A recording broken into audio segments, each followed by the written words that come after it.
Estamos estudiando las plagas que cayeron sobre Egipto. Ya casi llegamos al final de las plagas. Va a culminar de hecho con la plaga en la que los primogénitos de Egipto mueren durante el tiempo en el que el Señor instituye la Pascua, ¿verdad? Que el cordero que debían de matar y que debían de tomar la sangre y poner esa sangre sobre los dinteles de sus puertas, para que cuando el ángel de la muerte pasara por Egipto matara a todos los primogénitos excepto aquellas personas que habían tomado la sangre del cordero y que la habían puesto sobre sus puertas. Y es un antitipo, sí, que se nos presenta de lo que Jesucristo un día iba a venir a hacer, ¿verdad? Por eso Juan el Bautista, cuando lo vio, lo presentó como el Cordero de Dios que quita el pecado del mundo.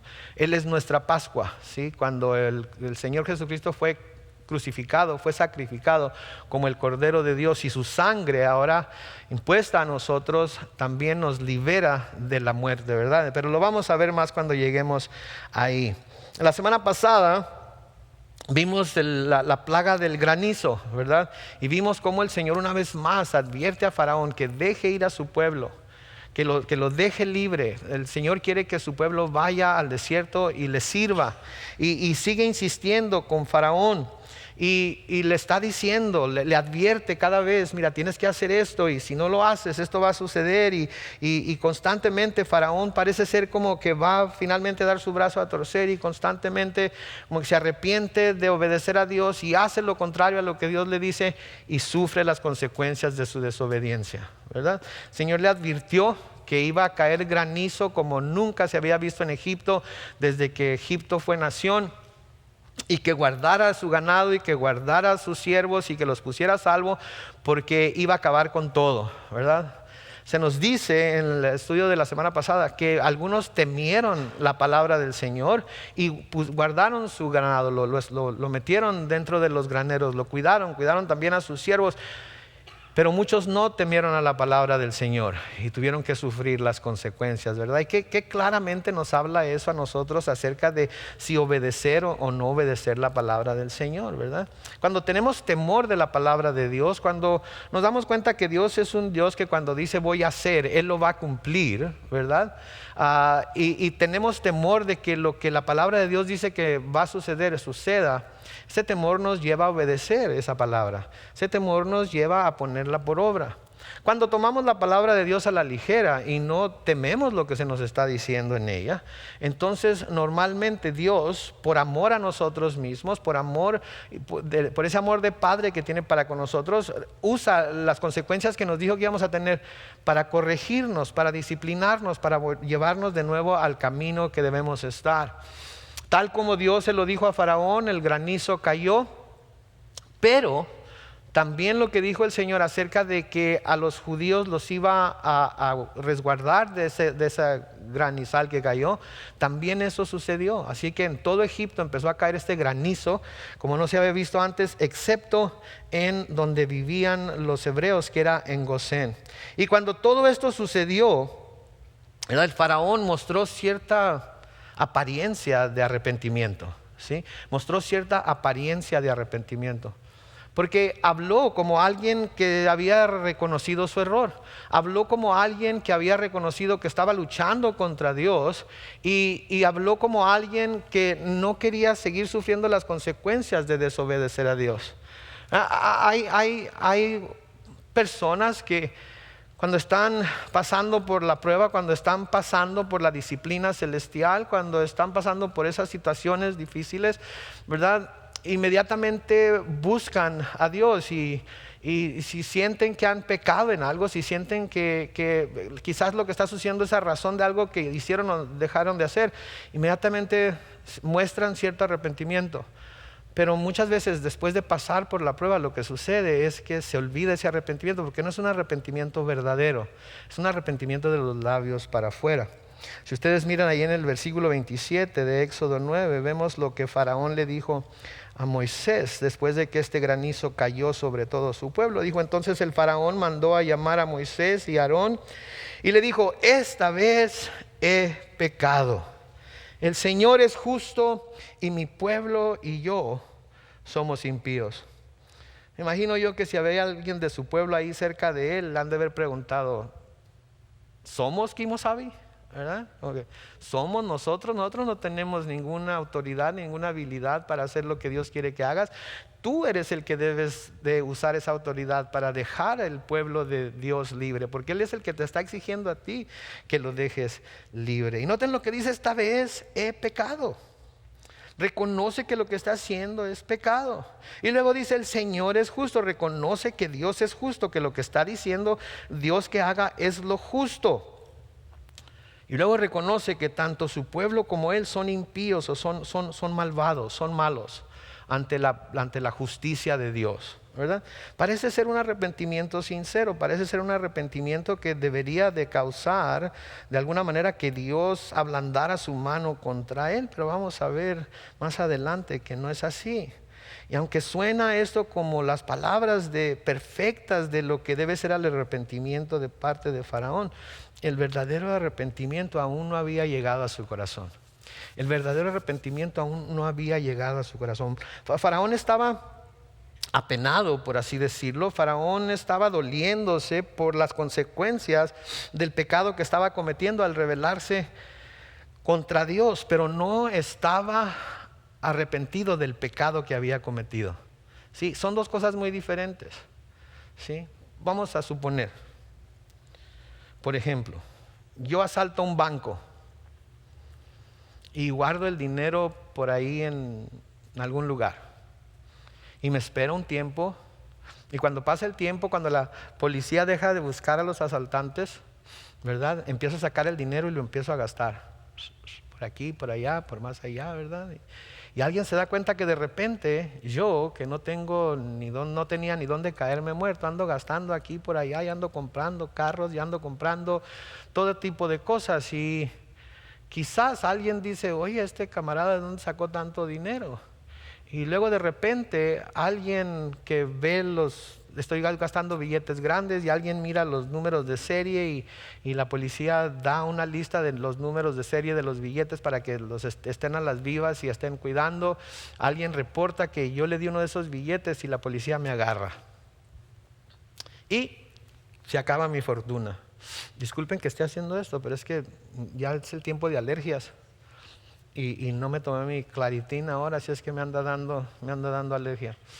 Me agarran y me quitan todo mi dinero y me meten a la cárcel, como debe ser.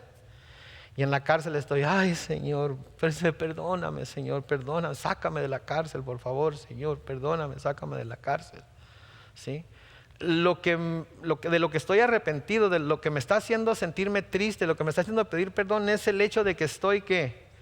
En la cárcel. Pero si en realidad estuviera arrepentido, diría: Señor, robé. Eso va contra tu ley. Ese es uno de tus mandamientos. Y yo digo que soy cristiano. Señor, quizás ese dinero le pertenecía a gente pobre que había trabajado muy duro para ponerlo en el banco, y yo lo estoy mal usando. Señor, por favor, perdóname. ¿Sí? Y dame la oportunidad de pedirle perdón a esas personas. Y la verdad es que no me importa qué tanto tiempo tenga que pasar aquí en la cárcel, qué tanto tiempo que pasar aquí encerrado. ¿Sí? Cometí un crimen y entiendo que este debe ser mi castigo. Señor, haz lo que tengas que hacer, pero por favor, tú perdóname. Yo sé que la ley del hombre me va a castigar, yo sé que la ley del hombre me va a condenar, pero tú perdóname y dame la oportunidad de ir a pedir perdón a esas personas. Ese es el verdadero arrepentimiento, en donde no estoy yo pidiendo que el Señor me salve de la consecuencia de mi pecado, sino que reconozco el pecado que he cometido como tal, y no solamente lo reconozco como pecado, sino que busco la manera de hacer lo correcto, de hacer lo contrario a lo que mi pecado es. Entonces hay diferentes maneras de sentir el arrepentimiento. Se puede sentir remordimiento por lo que se ha hecho y tristeza por las consecuencias que se tienen que sufrir a causa del pecado, pero no un verdadero arrepentimiento por el pecado.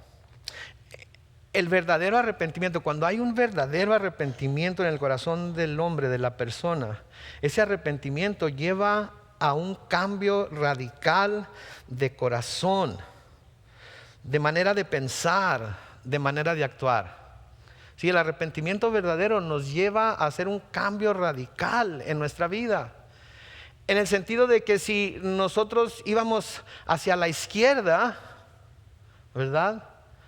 Ese arrepentimiento, al reconocer yo que no debía ir a la izquierda, al reconocer que eso es en contra de la voluntad de Dios, si lo fuera, lo estoy usando como ilustración, ese arrepentimiento me va a llevar, me va a obligar de ahora en adelante a ir hacia ¿dónde? Hacia la derecha. En una forma completamente diferente a la que estaba yendo, en un camino completamente diferente al que estaba yendo. Pablo nos da un ejemplo muy claro de lo que es el verdadero arrepentimiento. Si ustedes se acuerdan, en la primera carta a los Corintios les dice que en su iglesia se está cometiendo un pecado, se está cometiendo inmundicia que ni siquiera se menciona entre los gentiles, cosas que ni siquiera se mencionan entre los gentiles. O sea, que dentro de la iglesia se estaba cometiendo un pecado que hasta los gentiles miraban como una maldad. Y si ustedes se acuerdan, ese pecado era que alguien, un miembro de la iglesia, un hermano de la iglesia, había tomado como esposa a la que en un tiempo había sido la esposa de su padre. No sabemos qué sucedió, quizás el papá se casó y la dejó después de algún tiempo, y el hijo la miró que era joven. En aquel tiempo los hombres mayores se casaban con mujeres mucho más jóvenes, y al hijo le gustó y el hijo la persiguió, el hijo se casó con ella y la tuvo como esposa, y eso era una abominación para Dios. Y Pablo está diciendo, ¿cómo es posible que ustedes permitan que eso suceda en su iglesia? Y se jactan ustedes de que lo están permitiendo. Son una de esas iglesias que dicen, no, nosotros estamos bajo la gracia, vamos a vivir y dejar vivir, y mientras lo que ellos estén haciendo no me afecte a mí, entonces ¿quién soy yo para juzgar? ¿Verdad? Es lo que el mundo nos ha enseñado, ¿verdad? ¿Quiénes somos nosotros para juzgar? Acuérdate, con la vara que mides vas a ser medido. Acuérdate, no juzgues para que a ti tampoco te juzguen. Acuérdate, saca la viga que tienes en el ojo antes de que quieras sacar la paja que tu hermano tiene. De tal manera que podemos ver cosas malas en la iglesia, podemos ver cosas que no deben de estar sucediendo en la iglesia y hacernos, como decimos en México, de la vista gorda, ¿verdad? Pues es su vida. ¿Quién soy yo? No me gusta la confrontación, ¿verdad? Y eso era lo que los corintios estaban haciendo. Y Pablo les dijo, ¿saben qué? Ustedes deben de tomar a esa persona y de hecho deben echarla de la iglesia. Déjenla allá afuera, déjenla que el diablo lo agarre y le ponga una zarandeada para que escarmiente, para que sepa lo que está haciendo. Bueno, la historia sigue y los hermanos de la iglesia en Corinto reconocieron que lo que estaba pasando estaba mal y tomaron a este hombre y a su esposa y los echaron de la iglesia. Les dijeron, ¿saben qué? El apóstol Pablo nos acaba de enviar esta carta y la leímos y oramos y tiene razón. Están pecando de una manera grotesca delante de Dios. Así es que, hermanos, los amamos mucho, pero por esto que están haciendo tenemos que echarlos de la iglesia. Cuando se arrepientan, cuando reconozcan su pecado y vengan con un corazón cambiado, con un corazón distinto, con un corazón dispuesto a hacer lo que tengan que hacer para ser ¿qué? Ok, eso que dijo la hermana. Entonces, con mucho gusto los vamos a recibir con los brazos abiertos, ¿sí? Y los echaron fuera de la iglesia. Cuando Pablo les escribe la segunda carta a los Corintios, ¿sí? Él los felicita por lo que hicieron.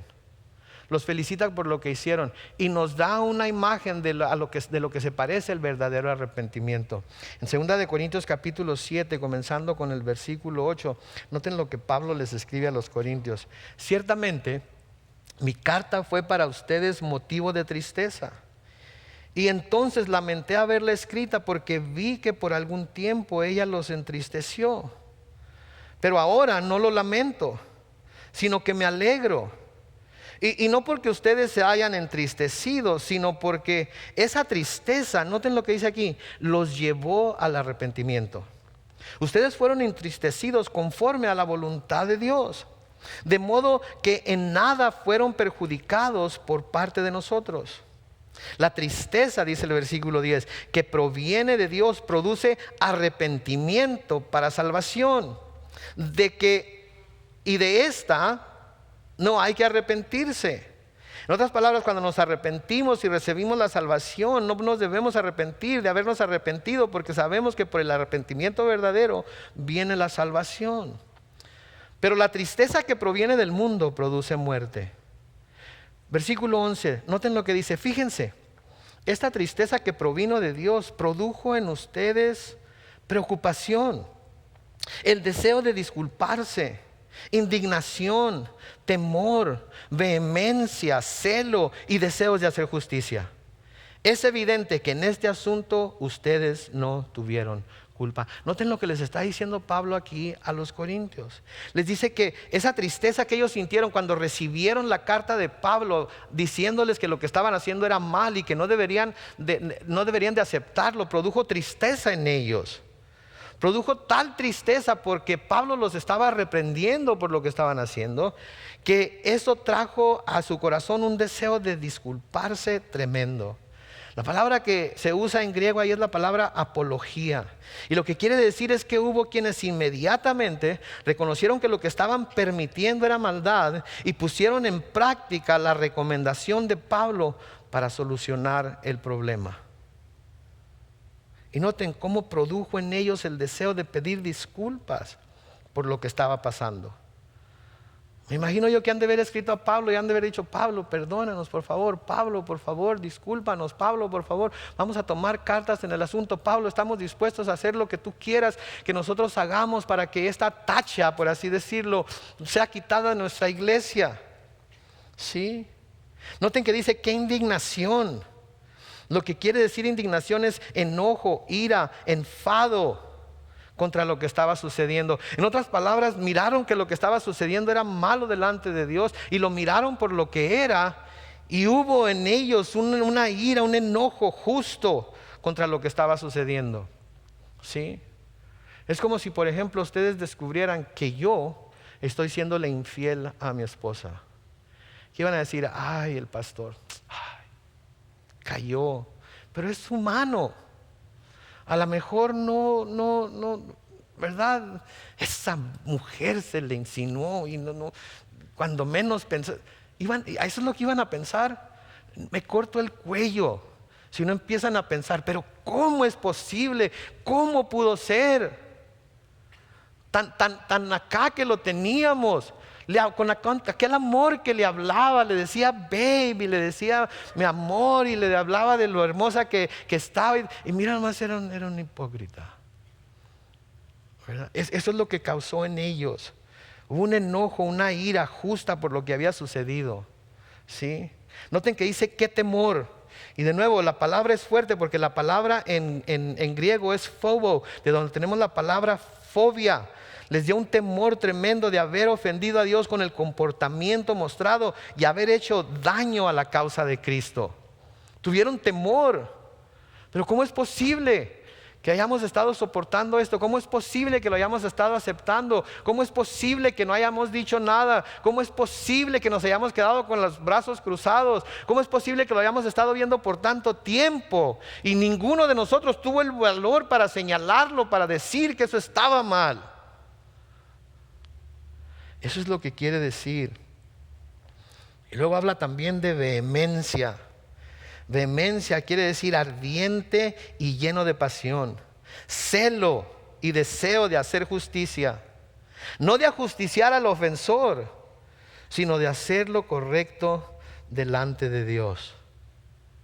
Y este tipo de arrepentimiento me hace a mí, si yo soy el ofensor, ¿sí?, me hace mostrar a mí vehemencia, celo y deseo de hacer lo correcto ante aquellos que pudieron haber sido ofendidos por mi comportamiento. En otras palabras, no voy a venir y voy a decir: hermanos, es que mi esposa no me comprende. Mi esposa nunca me ha dado el lugar que debe de darme como marido, como pastor. Mi esposa me trataba con la punta del pie. Mi esposa me agarraba a sartenazos cuando yo estaba aquí en la iglesia ministrando y llegaba. No, ¿por qué? Mi esposa no tiene la culpa. Podía haber sido la esposa más ruin del mundo. Eso no justifica que el esposo la traicione de esa manera.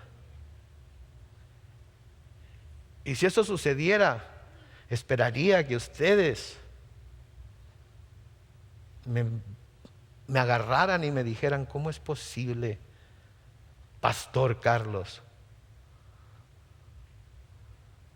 Pero al mismo tiempo me gustaría que me dijeran: voy a orar por usted, para que vea lo grave de su error y para que se arrepienta de verdad delante de Dios. Y quiero pensar que si eso sucediera, entonces yo, como el ofensor, iba a buscar con vehemencia y con celo hacer lo correcto delante de mi esposa hasta que pudiera volverme a ganar su confianza. E iba a estar dispuesto a hacer lo que tuviera que hacer. Decirle en dónde estoy cada minuto del día, decirle con quién estoy, decirle a qué horas voy a salir del trabajo y cuánto tiempo pienso que voy a durar en llegar a mi casa. Y cada vez que me pida cuentas, le voy a dar cuentas. Porque hay ese arrepentimiento de hacer completamente lo contrario a lo que estaba haciendo. Y no me voy a tratar de excusar. No, es que tienen que entender, uno es hombre, ¿no? Se ríen. Pero esas son las excusas que se usan a veces. Las personas que son alcohólicas. No, es que mi papá era alcohólico y pues ¿qué esperan? ¿Verdad? Si soy hijo de alcohólico, a fuerzas tengo que ser alcohólico, ¿verdad? O las personas que usan drogas y se hacen adictas a las drogas. Pues el doctor me las recetó, ¿verdad? El doctor tiene la culpa. Si los doctores no me hubieran dado eso, tanto, aquello, lo demás, ¿verdad? Siempre otra persona tiene la culpa y no dicen: yo, es mi responsabilidad, yo pequé. Y quiero pedirles a todos ustedes que de alguna manera ofendí con mi comportamiento, con mi manera de hacer las cosas, con mi manera de hablar. Quiero pedirles perdón. Reconozco que fue mi pecado. Nadie más tuvo la culpa. Yo bajé la guardia. Yo no me cuidé como debía haberme cuidado. No me hice responsable delante de nadie. Y cuando algunos me quisieron decir, cuando algunos me quisieron advertir, en lugar de oírlos, los mandé al diablo. Eso es de lo que está hablando Pablo aquí. Eso es de lo que está hablando Pablo aquí. ¿Sí? Pero hay mucha gente que dice: pues mira, ok, pequé. ¿Qué quieres que haga? Palo dado ni Dios lo quita. Así es que ahora estamos bajo la gracia. Perdóname y seguimos como nada. ¿Se les hace que eso está correcto? ¿Verdad que no está correcto? El ofensor tiene que buscar remendar las relaciones rotas. El ofensor tiene que mostrarse a sí mismo limpio de toda culpa. Le perdonamos, sí. No decimos que se va a ir al infierno porque la gracia de Cristo lo cubre. Pero esperamos ver frutos de arrepentimiento. Y lo recibimos con amor. Y no lo juzgamos. Y decimos: solamente por la gracia de Dios yo no he caído todavía en ese mismo pecado, pero estoy seguro que dadas las condiciones correctas y dada la situación correcta, yo sé que yo también estoy propenso a caer en ese mismo pecado, porque ninguno de nosotros puede decir que nunca va a caer en ningún pecado, no importa qué tan horrendo se nos haga. Y eso es de lo que Pablo está hablando aquí. Sí, les está diciendo, miren, cuando se dieron cuenta de lo que estaban haciendo, se llenaron de tristeza y hasta cierto punto yo sentí tristeza por haberlos entristecido con mi carta, pero luego cuando vi lo que produjo esa tristeza que mi carta produjo, entonces no dejé de estar triste, me alegré, pero no me alegré porque se entristecieron, sino me alegré por lo que produjo en ustedes. ¿Y qué fue lo que produjo? Un verdadero arrepentimiento, de tal forma que Pablo tuvo que decirles, ok,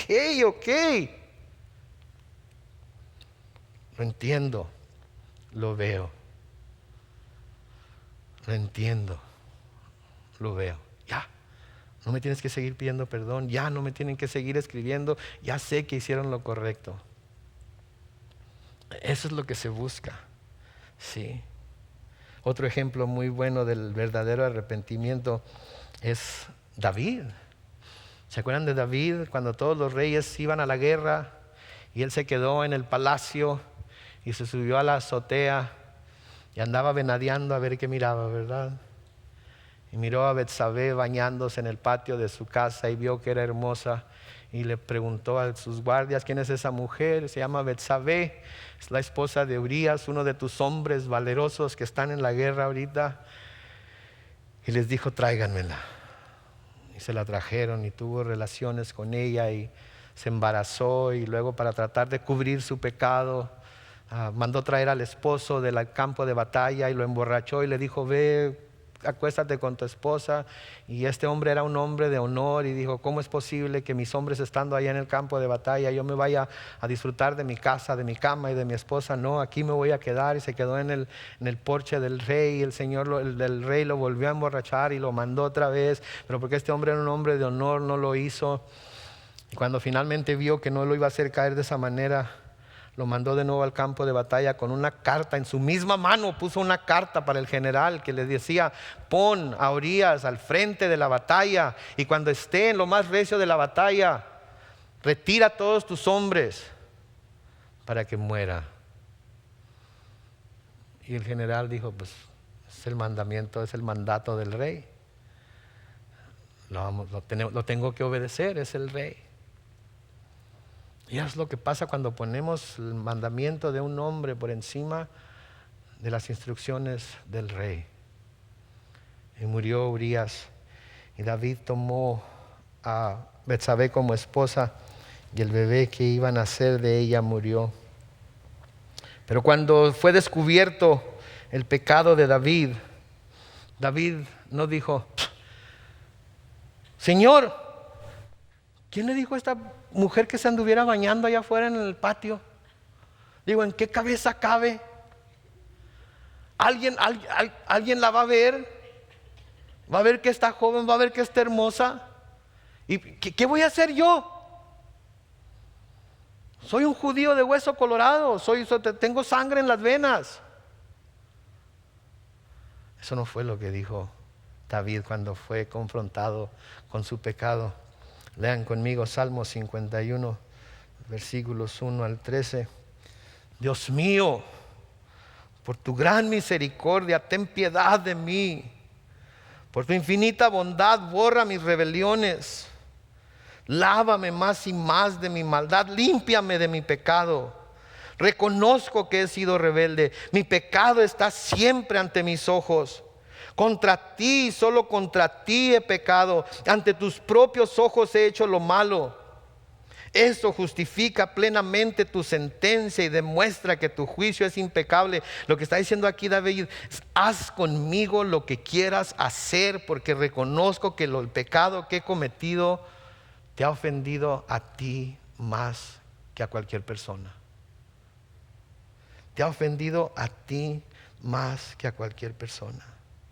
Versículo 5 dice, mírame, yo fui formado en la maldad, mi madre me concibió en pecado. Mírame, tú amas la verdad en lo íntimo, haz que en lo secreto comprenda tu sabiduría. Purifícame con hisopo y estaré limpio. Lávame y estaré más blanco que la nieve. Lléname de gozo y alegría y revivirán estos huesos que has abatido. No te fijes ya en mis pecados, más bien borra todas mis maldades. Dios mío, crea en mí un corazón limpio, renueva en mí un espíritu de rectitud. No me despidas de tu presencia ni quites de mí tu Santo Espíritu. Devuélveme el gozo de tu salvación. Dame un espíritu dispuesto a obedecerte. Así instruiré a los pecadores en tus caminos, así los pecadores se volverán a ti. ¿Se fijan en dónde culpa a alguien David ahí? ¿En dónde dice que es culpa de Betsabé? ¿En dónde dice que es culpa de Urías? ¿En dónde dice que es culpa de los soldados que le llevaron a Betsabé a su palacio? ¿En dónde culpa a alguien que no sea a sí mismo de haber pecado contra Dios? A nadie. Reconoce su culpabilidad y se avienta a los pies de Dios y pide su misericordia. Y Dios le muestra misericordia y le perdona. Y sigue como rey de Israel, pero nunca, nunca de la misma manera que lo fue antes de haber pecado. Sus hijos abandonaron. Absalón quiso quitarle el trono. El otro hijo violó a su propia hermana, mató a todos sus hermanos. Su vida nunca fue la misma. Sufrió las consecuencias de su pecado. Fue perdonado, pero sufrió las consecuencias de su pecado. Ese es el arrepentimiento verdadero. No se culpa a nadie. Uno mismo se hace responsable del pecado y reconoce que ha pecado contra Dios. Sí, ofendió a otras personas, pero el más ofendido de todos es Dios. Otra persona también que nos muestra el verdadero arrepentimiento lo conocemos en los tiempos de Jesucristo, cuando Él anduvo por las calles de Jericó. ¿Se acuerdan? Cuando yo estaba chiquito cantábamos un corito en la iglesia de este hombre, acerca de este hombre, se llamaba Zaqueo. Y cantaban: Zaqueo era chaparrito así, que vivía en Jericó. Y cuando Jesús pasó por ahí, se subió a un sicómoro. ¿Se acuerdan? ¿Cómo se acuerdan de ese corito? Ah, qué viejos están, qué bárbaro. Ok.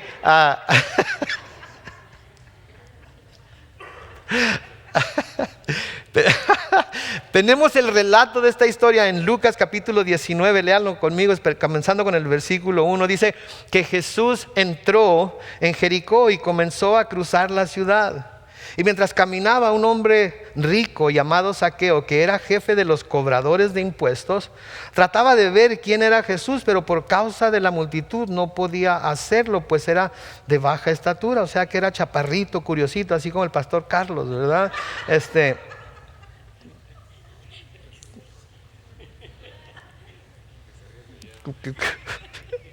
¿Qué fue lo de chaparrito o lo de curiosito, hermana? Yo no acostumbro decir mentiras. Los mentirosos no entrarán en el reino de los cielos. En fin, volvamos a la historia. Era de baja estatura. Versículo 4. Pero rápidamente se adelantó y para verlo se trepó a un árbol, pues Jesús iba a pasar por ahí. Cuando Jesús llegó a ese lugar, levantó la vista y le dijo: Zaqueo, apúrate, baja de ahí, porque hoy tengo que pasar la noche en tu casa. Zaqueo bajó de prisa y con mucho gusto recibió a Jesús. Todos al ver esto murmuraban, pues decían que Jesús había entrado en la casa de un pecador. Vamos a detenernos ahí. Zaqueo ve a Jesús, ha escuchado acerca de Jesús, quiere ver quién es. Se sube a un árbol, porque era bajito de estatura. El Señor va caminando por ahí, Él sabe dónde está Zaqueo. Voltea hacia arriba y le dice: Zaqueo, bájate de ahí, porque voy a ir a quedarme en tu casa hoy. Zaqueo lo recibe. Y todos empiezan a murmurar porque dicen que Jesús se ha hospedado en la casa de un pecador. Y me imagino ahí que entre el versículo 7 Y el versículo 8, Jesucristo ha de haber predicado, ha de haber hablado con Zaqueo, le ha de haber dicho algo acerca de su comportamiento, algo acerca de su vida y de lo malo que era y cómo estaba portándose mal en contra de sus propios hermanos cuando les cobraban los impuestos. Y ahora sí, en el versículo 8 dice: pero Zaqueo se puso de pie y le dijo al Señor: Señor, voy a dar ahora mismo la mitad de mis bienes a los pobres. Y si en algo he defraudado a alguien, le devolveré 4 veces más lo defraudado. Noten la respuesta de Jesús. Jesús le dijo: hoy ha llegado la salvación a esta casa, pues este hombre también es hijo de Abraham. Porque el Hijo del Hombre vino a buscar y a salvar lo que se había perdido. ¿Se fijan ustedes? Escuchó lo que Jesús tenía que decir y no dijo: Señor, de ahora en adelante voy a hacer todas las cosas bien, ¿ok? Te lo prometo. ¿Ok? Porque viniste a mi casa, de ahora en adelante voy a cambiar. Te lo prometo. ¿Sí? No. Inmediatamente dijo: ¿sabes qué? Si alguien es defraudado, lo voy a devolver, y no le voy a devolver nada más la cantidad con la que lo defraudé, le voy a devolver 4 veces lo que haya defraudado a la persona. Y ¿sabes qué es más? Porque yo sé que la riqueza que tengo la obtuve de manera ilícita. Para no regarla, voy a agarrar la mitad de todo lo que tengo y la voy a repartir entre los pobres. A eso es a lo que se parece el verdadero arrepentimiento. No solamente voy a cambiar de aquí en adelante, sino que voy a ver hacia atrás y voy a ver en qué, a quién y con cuánto he ofendido. Y si tengo la oportunidad de pedir perdón y de restituir, lo voy a hacer. Porque tú, Señor, me has perdonado a mí mucho más de lo que yo jamás tenga que perdonar. Y no voy a empezar de aquí para adelante. Voy a hacerme hacia atrás y voy a buscar a la gente que he ofendido. Y una por una le voy a decir: ¿sabes qué, hermano? Pequé contra ti. Dije cosas que nunca debieron haber salido de mi boca. ¿Saben qué? He escuchado que dije cosas que nunca debía haber dicho. Y aunque por el momento parecían curiosas, ofendían a Dios y ofendieron a algunas personas. Perdónenme, por favor. Perdónenme. Ese es el verdadero arrepentimiento. Pero vamos a ver que eso no fue el tipo de arrepentimiento que se produjo en Faraón. Todo esto va a suceder. Faraón se va a arrepentir y va a dejar ir a los hebreos y va a dejarlos ir y les van a dar muchísimas riquezas los egipcios a los hebreos, pero va a suceder hasta que Faraón sea obligado a hacerlo y va a sufrir las consecuencias de su rebeldía. Les pido un favor: si hay que pedir perdón a Dios, si hay que pedir perdón a alguien, háganlo antes que Dios los obligue a tener que pedir perdón. Porque si se esperan a que Dios los obligue a tener que pedir perdón, se va a ver la cosa tan fea y no va a parecer que sea sincero.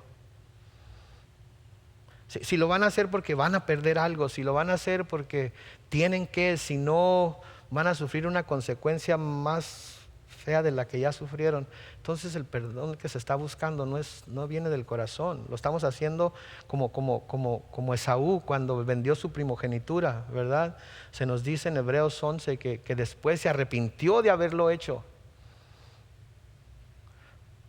Se arrepintió porque su padre ya no tenía bendición que darle. Y vemos que no se arrepintió como debía haberse arrepentido porque Porque, ¿qué dijo? Mientras esté vivo mi padre no le voy a hacer nada a este camarada, pero en cuanto se muera, ay, agárrate. ¿Sí? Ese es el arrepentimiento falso, el de Esaú. Y muchas veces nos arrepentimos así como Esaú. Me torcieron. A ver, tengo que pensar en una buena historia. ¿Cómo le hago? Para justificarme, para que no se mire tan gacho, ¿verdad? Y decimos cosas y luego se nos olvida lo que dijimos la primera vez que se nos piden cuentas, y tenemos que dar cuentas de nuevo a otra persona o a esa misma persona, y como ya se nos olvidó porque fueron mentiras, ahora decimos una nueva mentira. Pero la otra vez me dijiste que no, es que eso está equivocado, ya me acordé bien, ahora sí. ¿Cómo fue todo? Entonces todo esto va a suceder con Faraón, pero va a ser ya cuando Dios lo obliga a hacerlo. Versículo 28 de Éxodo 9 sigue diciendo: oren al Señor, Faraón diciéndole a Moisés y a Aarón, oren al Señor para que cesen esos ensordecedores truenos y el granizo.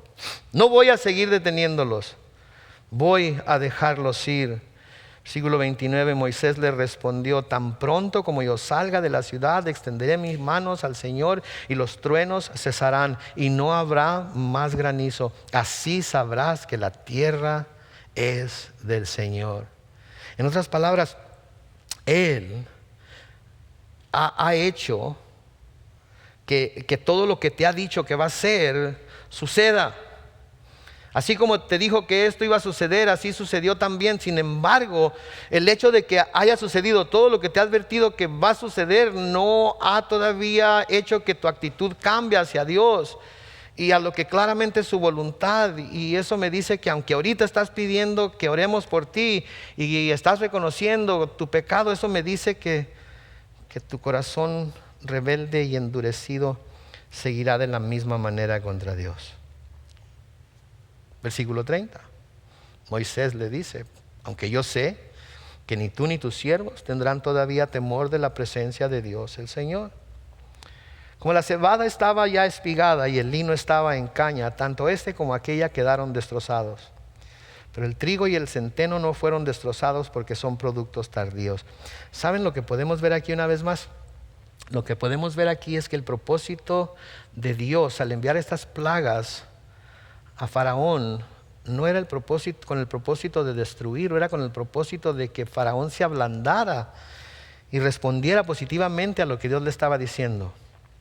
Y Dios inclusive aquí escogió un tiempo en el cual algunas de las fuentes de alimento que los egipcios tenían iban a quedar disponibles todavía para Faraón y su pueblo. Si hubiera querido acabar con ellos, acaba con todo, no les deja absolutamente nada. Pero aquí vemos la benevolencia de Dios, aquí vemos la misericordia de Dios, aquí vemos que el propósito de Dios no era acabar con Faraón y su pueblo, el propósito de Dios era que su corazón fuera ablandado. Versículo 33 dice: en cuanto Moisés salió de la presencia del Faraón y estuvo fuera de la ciudad, extendió sus manos al Señor y cesaron los truenos y el granizo, y la lluvia dejó de caer sobre la tierra. Pero al ver el Faraón que la lluvia había cesado, lo mismo que el granizo y los truenos, se obstinó, noten, en seguir pecando, y tanto él como sus siervos endurecieron su corazón. De tal manera se endureció el corazón del Faraón que no dejó ir a los hijos de Israel, tal y como el Señor le había dicho por medio de Moisés. ¡Wow! Tremendo, ¿no creen? Qué bárbaro el Faraón, ¿no? Ahora, una pregunta para todos nosotros. ¿Qué hacemos como cristianos cuando nos encontramos con gente, con Faraón, que constantemente viene en contra de nosotros? ¿O qué hacemos cuando nos encontramos en una circunstancia que pudiera hacer las veces de Faraón, que no nos deja en paz, que no encontramos la salida para ello, que no tenemos el poder para librarnos de ello? Puede ser un enemigo físico, puede ser una persona, puede ser una enfermedad, puede ser una carencia, puede ser todo tipo de enemigo que pudiera venir en contra de nosotros. ¿Qué hacemos cuando estamos enfrentando ese tipo de lucha? Porque cuando estamos pasando por circunstancias insoportables, a veces parece que nos dejan las fuerzas, ¿verdad? Nos sentimos como que no tengo esperanza. No, ¿qué voy a hacer ahora? No veo la salida. Y nos entristecemos y caemos hasta en la depresión y nos sentimos como que es imposible. Y a veces hasta perdemos las ganas de luchar. ¿Saben qué? Entiendo que tengamos esos sentimientos, pero no nos debemos olvidar de la fidelidad de Dios nunca. Sí, los judíos estaban pasando por estas circunstancias con Faraón, pero al final nosotros conocemos la historia, ¿verdad? Los judíos son liberados, los judíos son llevados a la tierra prometida. Todo lo que les prometió Dios, Él se los dio, Él lo hizo. ¿Por qué? Porque Él es fiel, porque Él es justo, porque Él es verdadero. Y tenemos que poner nuestra esperanza en Él y tenemos que poner toda nuestra fe en Él. Y saber que aun cuando pasemos por el fuego, Él está con nosotros. Aun cuando pasemos por las aguas, Él no va a dejar que nos ahoguemos. Que Él siempre va a estar ahí para levantarnos. Él siempre va a estar ahí para ayudarnos, para salvarnos, para fortalecernos, para luchar en contra de nuestros enemigos. No me importa cuál sea ese enemigo. No me importa qué nombre le quieran poner. No me importa que sea un compañero de trabajo. No me importa que sea un familiar que los odia y que le está tratando de hacer daño todo el tiempo. No me importa que sea su propio padre y su propia madre. No me importa que sea su cónyuge o sus hijos. No me importa que sea una enfermedad tan horrenda como el cáncer, o sea diabetes, o sea lo que sea. ¿Saben qué? Todos esos enemigos, Dios se va a encargar de ellos si nosotros ponemos nuestra esperanza y nuestra fe en Él. Lean conmigo lo que dice el Salmo 37, los versículos 1 al 9. Y cuando hable de malvados y de enemigos, ponga ahí lo que usted quiera poner, el nombre de lo que usted quiera poner, la enfermedad que usted quiera poner. Dice: no te alteres por causa de los malvados, ni sientas envidia por los que practican el mal. Porque pronto se marchitan como la hierba, pronto se secan como la hierba verde. Confía en el Señor y practica el bien, así heredarás la tierra y la verdad te guiará. Disfruta de la presencia del Señor y Él te dará lo que de corazón le pidas. Pon tu camino en las manos del Señor, confía en Él y Él se encargará de todo. Hará brillar tu justicia como la luz y tu derecho como el sol de mediodía. Guarda silencio ante el Señor y espera en Él. No te alteres por los que prosperan en su camino, ni por los que practican la maldad. Desecha la ira y el enojo. No te alteres, que eso empeora las cosas. Un día todos los malvados serán destruidos, pero si esperas en el Señor, heredarás la tierra. Esa es la promesa de Dios para nosotros aquí esta noche. No importa qué estemos pasando, no importa qué tan fuerte el enemigo que tengamos delante, no importan las circunstancias. En ese mismo salmo, en los versículos 39 y 40, dice: la salvación de los justos proviene del Señor. Él les da fuerzas en momentos de angustia. La salvación de los justos proviene del Señor.